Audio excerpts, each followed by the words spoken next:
নমস্কার বন্ধুরা, আজকে দারুণ স্বাদের একটা পাটিসাপটা রেসিপি তোমাদের সঙ্গে শেয়ার করব।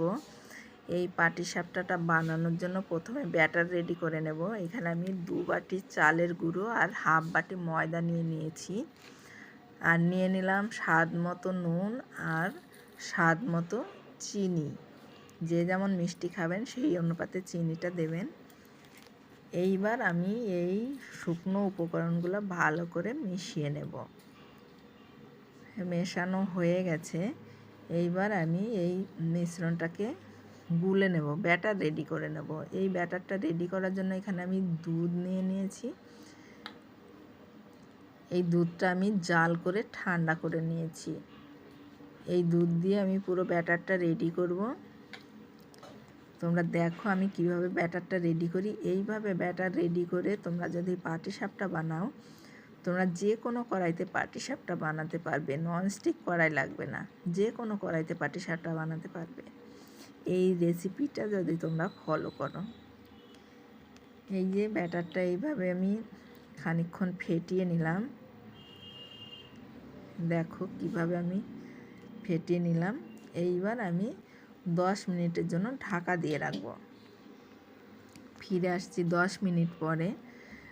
এইবার আমি এই চামচটা নিয়ে নিলাম, হাতাটা। এই হাতা দিয়ে একটু নেড়ে দেখব কেমন হয়েছে, থিকনেসটা কেমন হয়েছে। আমার মনে হলো একটু ঘন আছে, আর একটু পাতলা করে নিতে হবে। তার জন্য আমি আর একটু দুধ দিয়ে এই ব্যাটারটা আর একটু পাতলা করে নিলাম। এইবার আমি ভিতরে পুর দেওয়ার জন্য পুর বানিয়ে নেব। তার জন্য আমি কড়াই বসিয়ে দিয়েছি। কড়াইতে দিয়ে দিলাম একটু ঘি।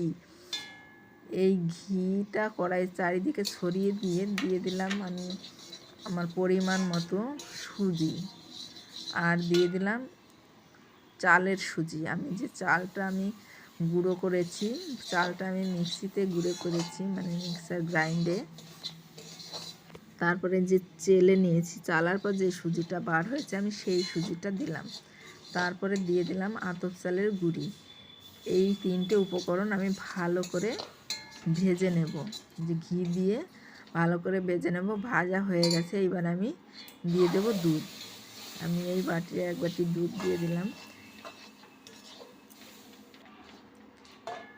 এইবার আমি ওই যে দুধটা আমি জাল করে রেখেছিলাম যে বাটিতে, সেই বাটিটা ধুয়ে আর একটু জল দিয়ে দিলাম। এইবার আমি ভালো করে ঘন ঘন নেড়ে এই মিশ্রণটা মিশিয়ে নেব। নাড়তে হবে অনবরত, না নাড়লে কিন্তু লেগে যাবে বা দলা পাকিয়ে যাবে।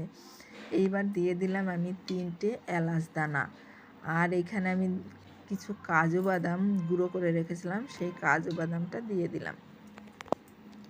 এবার যে কোনো মিষ্টি জিনিসে একটুখানি নুন দিলে পরে স্বাদটা ভালো ওঠে। তার জন্য আমি একটু নুন দিয়ে দিলাম, আর দিয়ে দিলাম স্বাদ মতো চিনি।